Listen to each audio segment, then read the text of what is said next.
Let me explain why. It ruins a joke when you have to explain it, right? But anyway, hopefully it is of sufficient value to the rest of you that you got some community value out of it. Sure, okay. We're continuing on talking about integration by parts today, as the heading suggests, and I hope you've made the heading by now. Where did my black marker go?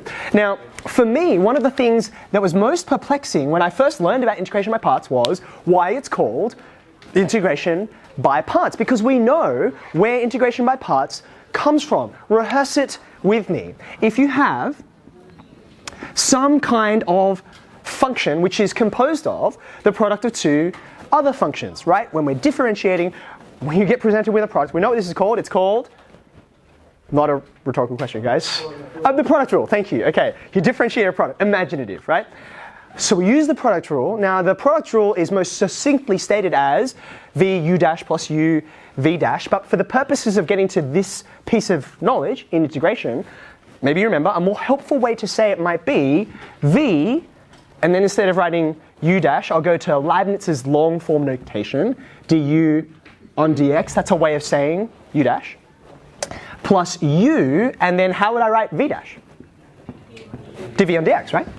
So, at this point here, you are mere millimeters away from the statement, the classic statement of integration by parts. I'm going to write this like sort of dicey line in here. I've referred to how dangerous it is to do what I'm about to do before, because these d on dx's, du's on dx's and that kind of thing, they're not fractions. You cannot just categorically treat them as fractions, but under many of the circumstances we do use them, you kind of can treat them like fractions. So I'm going to do something here that looks like a pretty classic thing to do with a fraction. I'm sort of going to imagine considering everything, except you notice how everything here is with respect to x, right? I'm differentiating with respect to x. You can see the differential operator there. If I consider everything without this differential operator, do you see where integration by parts leaps from now, right? The part that I want comes from integrating everything here with respect to x. And then we do a bit of minor rearrangement. So what am I going to get? Over here, we take this, actually it's not the v du, it's classically, it's the u dv. What do I write over here? Just that, u dv, right? Recognize this, okay? On the right-hand side, I've actually switched this over, so I'm going to get this. When I integrate that, I just get uv. Okay with that? And then what's left over is v du. Ta-da! Integration by parts, right? Now the thing that always perplexed me was, if this so obviously comes from the product rule, and it comes from, yes? Yes, of course it is. Sorry, I've subtracted that. I've gotten it from the other side. Thank you. This so transparently comes from the product rule, from reversing the product rule. So why don't we just call it the reverse product rule? We call the other thing the reverse chain rule, right? There are at least two reasons why we don't call it the reverse product rule. The first one is it's not really a rule, and the second one is it's not really about products. Let me explain. Subheading number 1, choice. When we have a look at the product rule, line 1, up here, right? You can kind of do this on autopilot. You're so good at this now, right? Like, make one u, make one v, doesn't matter which one's which? When you're differentiating something that's u times v, does it matter which one's which? Of course not, right? A product is commutative, no big deal. Even if we're using the quotient rule and you're differentiating, say, u divided by v, you don't really need to think much. You just got to know which one is which, and then off you go, okay? But integration by parts is not the same. You get presented with some integral, and you have to choose which one is u and which one is dv. Right? Do you remember this? Okay. Then you take u, you differentiate it, you take dv, you integrate it, and then off you go, filling in the rest of the pieces. Okay. Now, therefore, this idea of choice raises a question. How do we make good choices? Is there like an overall strategy that would make this handy and easy to remember? What kinds of functions are more suitable to choose for one or the other? Now, there's a really handy acronym that goes with this. Some of you have learnt the one I'm talking about. I learned a particular one, and then I learned it's actually a lot more fun backwards. So here is the word that I have in my head that helps me remember which function is most easy to choose for which. I just remember the devil's in the details. Okay? Here's my question. I have to choose one of the functions to be u, and I have to choose the other function to be dv. Now, you can think about it from either direction if you like, but if you think about which one is dv, the most obvious thing, the most easy sort of, what's the word I'm looking for, criterion to apply is this thing going to be easy to integrate? Because that's what you do to dv. That's the first thing you do in integration by parts. Or is it hard to integrate? Is it a pain in the butt? And when you think about all of the different kinds of functions that you know, some are like zero brain power to integrate, and other ones it's like, I will do anything to avoid integrating these. So have a think about it. What is the easiest kind of function? Like literally, you almost don't have to do anything to integrate. Starts with an e. The exponential function, right? If, for example, you're lucky enough to get something with a base of e, you don't always get it, but if you've got a base of e, it's like zero effort, right? Just take whatever your e to the fx is, divide by your, constant coefficient up there, you're done, right? It's very little effort. Think again. What might be another function that's very easy to integrate? Not quite as easy. Got to like watch out for signs and that kind of thing, but still not that much trouble. Trigonometric, right?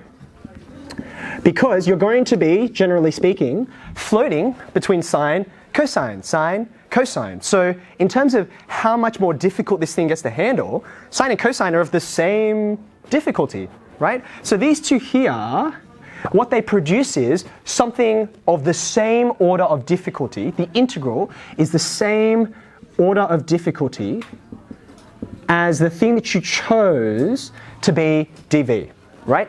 If you start with an exponential, you just get another exponential. It's very similar. If you start with a trig function, you'll just get another trig function for v right here and here that is easy to handle, okay? Now we keep on going further, right? Some things we don't have a choice. You do end up with them. They're just a little more hard to integrate. One might be something that starts with a. Algebra or algebraic, right? So if you get a polynomial of some kind, okay, you don't get something the same order of difficulty. When you integrate it, by definition, it's going to go up a power, right? Linear is going to turn into a quadratic, quadratic is going to turn into a cubic, etc. But it's not much harder, right? Like, in fact, if you were integrating something like the power 6, power 7, do you really care? If it's algebraic, not that much, okay? So exponentials, trigs, algebraic functions, all pretty tidy. And then you get to this bottom part where it's like, oh no, these are a bit of an unmitigated disaster. Again, some of you know, right? What does the I stand for? Inverse trig. We know how to differentiate and deal with, and integrate and deal with inverse trig functions, but if we possibly can, which you can't always, but if you possibly can, avoid it, right? And then the last one, the worst of all, the logarithms, right? Which shouldn't surprise you. Have a look at earlier in the list. Why should it be actually exactly what you expected for logarithms to be down the bottom of the list? Say again. Generally, if you've got a log, right, you want to differentiate it. For me, the easy way to remember is that, well, it's the opposite of an exponential, right? It's literally the opposite, so that's why they're on opposite ends. Really easy to differentiate, an absolute pain in the butt if you want to take these guys here. So what a pain, that's why we want to avoid these. Make sense? Let's have a look at an example. So I'm going to pick out some easy examples for you. The first one is integrate x log x. Okay? Now, if you're having a go at this, using a lens like this to choose which one is dv, there are no exponentials, no trig functions in sight, so fairly quickly I'm going to say the algebraic function might be the one I choose for dv. As you go about doing this, as I buy you a little bit of time, you might recognize this actually as a pretty classic question that appears in advanced if we give you a leg up, right? If we say, prior to this, we say differentiate this thing and then hence integrate this. But as extension 2 students, you don't need that leg up, right? You have integration by parts. So I bought you a little bit of time. What did you choose as u? What did you choose as dv? This was an easy one, guys. We can do this. dv is x. You chose dv as x, because you're going to integrate this in a second, right? That makes log x u. Is that all right? This is the way, by the way, you don't have to write it like this, but this tends to be the way that I write it.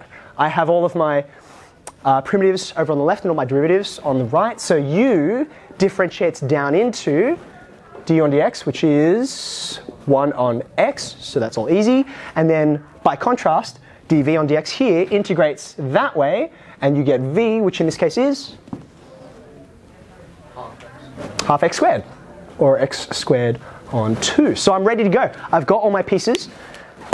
Here's my UV.